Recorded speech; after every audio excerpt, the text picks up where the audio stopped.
పరిశుద్ధుడైన దేవుని నామమున మీ అందరికీ వందనాలు. గత భాగంలో మనం జలప్రళయం ముగిసిన తర్వాత నోవహు కుటుంబానికి దేవుడు తన కృపతో నిబంధనను ఎలా స్థిరపరిచాడో ధ్యానించాము.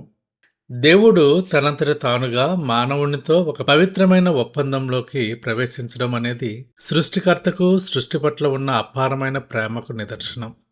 ఈరోజు మనం ఆ నిబంధనకు గుర్తుగా ఉన్న ధనుస్సు వెనుక ఉన్న అద్భుతమైన ఆత్మీయ మర్మాలను, దేవుని నమ్మకాన్ని లోతుగా పరిశీలిద్దాం.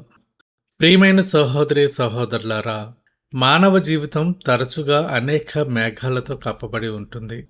అప్పుల బాధ అనే చీకటి, మరణ భయం అనే ప్రళయం మనల్ని చుట్టుముట్టినప్పుడు దేవుడు మమ్మల్ని మర్చిపోయాడా, ఆయన వాగ్దానాలకు ఏమైంది అని ఆలోచిస్తుంటాం. అటువంటి తరుణంలో దేవుడు ఆకాశంలో ఒక గుర్తును ఉంచాడు. ఈ భాగంలో మనం ఆ గుర్తు యొక్క శక్తిని, దాని వెనుక ఉన్న దేవుని సంకల్పాన్ని ధ్యానించి ఆత్మీయ బలమును పొందుదాం. ఈరోజు మనము ఆదికాండము 9వ అధ్యాయము 12వ వచనం నుండి 15వ వచనం వరకు ధ్యానించుకుందాం. మరియు దేవుడు నాకును మీకును మీతో కూడానున్న సమస్త జీవరాశులకును మధ్య నేను తరతరములకు ఏర్పరచుచున్న నిబంధనకు గుర్తు ఇదే. మేఘములో నా ధనస్సును ఉంచితిని, అది నాకును భూమికిని మధ్య నిబంధనకు గుర్తుగా ఉండును. ప్రియమైన దేవుని సహోదరి సహోదరులారా, ఇక్కడ గుర్తు అనే పదానికి హెబ్రీ మూల భాషలో ఓత్ అంటాము. దీని అర్థం కేవలం ఒక చిహ్నం మాత్రమే కాదు, అది ఒక వాగ్దానానికి సజీవ సాక్ష్యం. దేవుడు తన మాటను బలపరచడానికి ఒక దృశ్యరూపకమైన గుర్తును ఇచ్చాడు. ధనుస్సు అంటే యుద్ధంలో వాడే విల్లు అని అర్థం. పూర్వకాలంలో రాజులు యుద్ధం ముగిసిన తర్వాత శాంతిని ప్రకటించడానికి తమ విల్లును గోడకు తగిలించేవారు. ఇక్కడ యెహోవా దేవుడు తన విల్లును మేఘాలలో ఉంచాడు. అంటే మానవ పాపంపై ఆయన చూపించిన ఉగ్రత అనే యుద్ధం ముగిసింది. ఇప్పుడు ఆయన శాంతిని ప్రకటిస్తున్నాడు. మానవుడికి రావాల్సిన తీర్పు బాణాలను దేవుడు తన వైపునకు తిప్పుకున్నాడు. ఇది సిలువలో క్రీస్తు చిందించబోయే రక్తానికి, ఆయన పొందబోయే శిక్షకు ఒక గొప్ప నిదర్శనం. మన పాపములకు రావాల్సిన ఉగ్రతను దేవుడు తన కుమారునిపై వేసుకున్నాడు. ఆదికాండము 9వ అధ్యాయము 14వ వచనము 15వ వచనము. భూమిపైకి నేను మేఘమును రప్పించినప్పుడు ఆ ధనుస్సు మేఘంలో కనబడును. అప్పుడు నాకును మీకును సమస్త జీవరాశులకును మధ్యనున్న నా నిబంధనను జ్ఞాపకం చేసుకుందును. గనుక సమస్త శరీరులను నాశనము చేయుటకు అలాగు ప్రవాహంగా నీళ్లు రావు. దేవుడు ఇక్కడ నేను మేఘమును రప్పించినప్పుడు అంటున్నాడు. గమనించండి, మన జీవితాల్లో కూడా మేఘాలు రావచ్చు. నిబంధన ఉంది కదా అని వర్షం కురవకుండా ఉండదు, మేఘాలు రాకుండా ఉండవు. కానీ తేడా ఏంటంటే ఆ మేఘాల మధ్య దేవుని నిబంధన కనపడుతుంది. చీకటి ఎంత గాఢంగా ఉంటే ధనుస్సు అంత ప్రకాశవంతంగా కనిపిస్తుంది. ఇక్కడ జ్ఞాపకం చేసుకుందును అనే పదం ఉంది. బైబిల్ భాషలో దేవుడు జ్ఞాపకం చేసుకోవడం అంటే ఆయన తన వాగ్దానాన్ని నెరవేర్చడానికి చర్య తీసుకోవడం అని అర్థం. నిర్గమాకాండము 2వ అధ్యాయము 24వ వచనం చూసినట్లయితే, కాగా దేవుడు వారి మూలుగును విని అబ్రహాము, ఇస్సాకు, యాకోబులతో తాను చేసిన నిబంధనను జ్ఞాపకం చేసుకొనెను. ఇశ్రాయేలీలు ఐగుప్తులో బానిసలుగా ఉండి మొరపెట్టినప్పుడు వారిని విడిపించడానికి ఆయన మోషేను సిద్ధం చేశాడు. అలాగే మీ జీవితంలో సమస్యలు అనే మేఘాలు వచ్చినప్పుడు దేవుడు తన నిబంధనను జ్ఞాపకం చేసుకొని మిమ్మల్ని విడిపించడానికి సిద్ధంగా ఉన్నాడు. మానవుడు తన కష్టాలను చూసి భయపడతాడు, కానీ దేవుడు తన వాగ్దానాన్ని చూసి కనికరిస్తాడు. మనం చూసిన ఈ వాక్యాల్లో మానవుడు తరచుగా దేవుని తీర్పును చూసి భయపడుతుంటాడు. జల ప్రళయం అనేది దేవుని పరిశుద్ధతకు, పాపం పట్ల ఆయనకున్న అసహ్యానికి గుర్తు. అయితే ప్రళయం ముగిసిన వెంటనే దేవుడు ధనుస్సును చూపించడం అనేది ఆయన కనికరానికి సాక్ష్యం. హబక్కూకు 3వ అధ్యాయము 2వ వచనంలో చూసినట్లయితే, యెహోవా నిన్ను గూర్చిన వార్త విని నేను భయపడుచున్నాను. యెహోవా సంవత్సరములు జరుగుచుండగా నీ కార్యము నూతనపరచుము, సంవత్సరములు జరుగుచుండగా దానిని తెలియజేయము, కోపించుచునే వాత్సల్యమును జ్ఞాపకమునకు తెచ్చుకొనుము. దేవుని స్వభావంలో నీతి మరియు కనికరం కలిసి ఉంటాయి. ఆయన పాపాన్ని శిక్షించకుండా ఉండలేడు, కానీ పాపిని ప్రేమించకుండా కూడా ఉండలేడు. ధనుస్సు అనేది వర్షపు చినుకులపై సూర్యకాంతి పడటం వల్ల ఏర్పడుతుంది. ఇక్కడ వర్షపు చినుకులు దేవుని తీర్పుకు సాక్ష్యం అయితే, సూర్యకాంతి దేవుని కృపకు సాక్ష్యం. దేవుని కృప మన పాపపు ఫలితాలపై పడినప్పుడు ఒక అందమైన రక్షణ మార్గం ఏర్పడుతుంది. మీ జీవితంలో కూడా లోపాలు ఉండవచ్చు.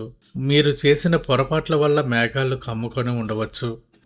కానీ దేవుని కృప అనే కాంతి మీపై పడినప్పుడు ఆ శిక్ష నుండి మీకు విడుదల కలుగుతుంది. కీర్తనల గ్రంథం 103వ అధ్యాయము 10వ వచనంలో చూసినట్లయితే, మన పాపములను బట్టి మనకి ప్రతీకారము చేయలేదు, మన దోషములను బట్టి మనకు ప్రతిఫలం ఇయ్యలేదు. ఇది దేవుని యొక్క కృపను తెలియజేస్తుంది. అలాగే మనం ప్రకటన గ్రంథం 4వ అధ్యాయము 3వ వచనం చూసినట్లయితే, దేవుని సింహాసనం చుట్టూ మరకతము వంటి ఆకారము గల ఒక ధనుస్సు ఉంది. అంటే భూమిపై నోవహు చూసిన ఆ గుర్తు పరలోకంలో దేవుని సింహాసనం దగ్గర నిత్యం ఉంటుంది. దేవుడు తన సింహాసనం నుండి భూమిని చూస్తున్నప్పుడు ఆయనకు మొదట ఆ ధనుస్సు కనిపిస్తుంది. అనగా ఆయన మనల్ని తన నిబంధన ద్వారానే చూస్తున్నాడు. మానవుడు తన భక్తిని బట్టి దేవుని దగ్గరకు వెళ్ళలేడు. మనం దేవుని సన్నిధికి వెళ్ళగలుగుతున్నామంటే అది కేవలం ఆ నిబంధన వలనే. ధనుస్సు మనకు ఏమి నేర్పిస్తుంది? దేవుడు తన స్వభావాన్ని ఎన్నడూ మార్చుకోడు. ఆయన ఆరంభించిన కార్యంను తుదముట్టించేవాడు. మీరు ఆరాధన చేస్తున్నప్పుడు దేవుడు మీ యోగ్యతను చూడడు, కానీ తన కుమారుని రక్తం ద్వారా మీతో చేసిన ఆ నిత్య నిబంధనను చూస్తాడు. మీ ప్రార్థనలు పరలోకానికి చేరుతున్నాయంటే ఆ ధనుస్సు ఆవరించి ఉన్న సింహాసనమే దానికి కారణము. దేవుడు నేను తరతరములకు ఏర్పరచుచున్న నిబంధనకు గుర్తు అని అంటున్నాడు. దేవుని నిబంధన కాలానికే అతీతమైనది. నోవహు కాలంలో పనిచేసిన అదే దేవుడు ఈరోజు మీ కాలంలో కూడా పనిచేస్తున్నాడు. మానవుడు తన వారసత్వంగా ఆస్తిపాస్తులను ఇవ్వవచ్చు, కానీ దేవుడు తన వారసత్వంగా వాగ్దానంను ఇస్తున్నాడు. మన పిల్లల భవిష్యత్తు గురించి మనం ఆందోళన చెందుతుంటాము. లోకం చెడిపోతుంది, విలువలు పడిపోతున్నాయి, నా పిల్లలు ఎలా బ్రతుకుతారో అని తల్లిదండ్రులు భయపడుతుంటారు. కానీ దేవుడు అంటున్నాడు, ఈ నిబంధన నీ పిల్లల కోసం, వారి పిల్లల కోసం కూడా. అపోస్తలుల కార్యం 2వ అధ్యాయము 39వ వచనం చూసినట్లయితే, ఈ వాగ్దానము మీకును మీ పిల్లలకును దూరస్తులందరికీ అనగా ప్రభువైన మన దేవుడు తన యొద్దకు పిలిచిన వారికందరికీ చెందునని వారితో చెప్పెను. మీరు దేవునితో నిబంధన కలిగి ఉంటే ఆ నిబంధన మీ కుటుంబం చుట్టూ ఒక ప్రాకారంలో ఉంటుంది. ప్రియమైన సహోదరి సహోదరులారా, ఈ వాక్య ధ్యానాన్ని ముగించే ముందు మనల్ని మనం పరిశీలించుకుందాం. మేఘాలు వచ్చినప్పుడు మీరు ఆకాశం వైపు చూస్తున్నారా, లేక నేల వైపు చూస్తున్నారా? మానవుడు తరచూ సమస్యలనే బురదలో కూరుకుపోయి పైన మెరుస్తున్న వాగ్దానాన్ని మర్చిపోతాడు. ఈరోజు దేవుడు మీ హృదయ నేత్రాలను తెరవాలని కోరుకుంటున్నాడు. పరిస్థితులు ఎలా ఉన్నా దేవుని వాగ్దానం మారదు. ఆయన నిబంధన కలిగిన దేవుడు. మీరు ఈ స్థితిలో ఉన్నారంటే అది కేవలం ఆయన కృప. మీ పిల్లల కోసం, మీ కుటుంబం కోసం భయపడకండి. తరతరములకు నిలిచే దేవుని వాగ్దానం వారిని కాపాడుతుంది. గుర్తుంచుకోండి, వర్షం లేకుండా ధనుస్సు రాదు. మీ కన్నీళ్లు దేవుని కృపను ప్రతిబింబించడానికి ఒక వేదికలు మాత్రమే. ఆయన మనల్ని ఎన్నడూ విడువడు. ప్రార్థన. పరిశుద్ధుడైన మా పరలోకపు తండ్రి, నీ ఘనమైన నామమునకు కోట్లాది స్తోత్రాలు చెల్లించుకొనుచున్నాము. నాయనా, ఈ సమయమందు నీ కృపాసనం చెంతకు వచ్చి నీ పాదాల చెంత మోకరిల్లి నిన్ను గణపరుస్తున్నాము. నీవు అద్వితీయ దేవుడువు, నీవు అద్వితీయుడువు, ఆలోచనకర్తవు. మా జీవితాల్లో నీవు చూపిన కృపను బట్టి, మమ్మల్ని నీ రెక్కల చాటున భద్రపరుస్తున్న విధానాన్ని బట్టి నీకు స్తోత్రములు.